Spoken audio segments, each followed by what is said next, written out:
Здравейте, мама и татко, тук направихме Scratchy Junior сцени и направихме герои. Аз ги нарисувах и това са герои от Roblox, момиче Нуб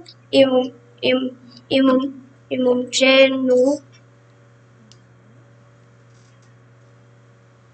Те имат команди, които да правят неща. Първата, жълтата с знаменцето, тя е началото. Дясната с ръка е на 3, значи тръгват надясно.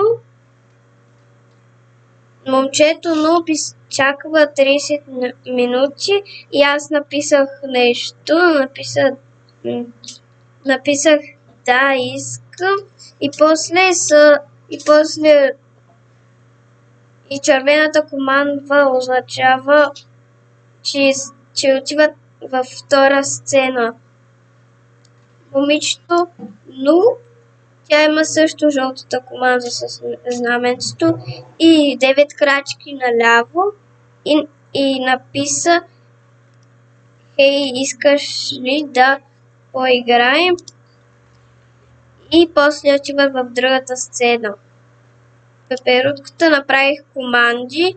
Първото започва с жълтото с зеленото знаменце. Използвах цикъл да повтарят 4 пъти.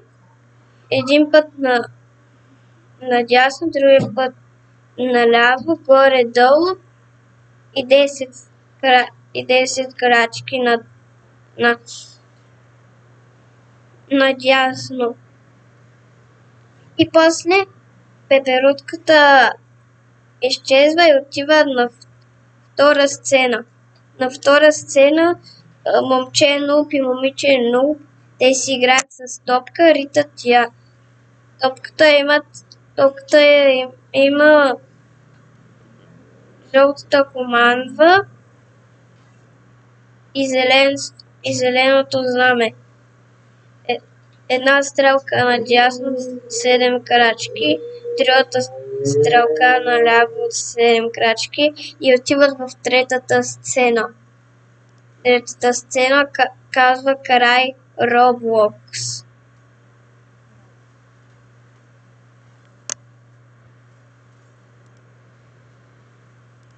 Сега ще ви покажа.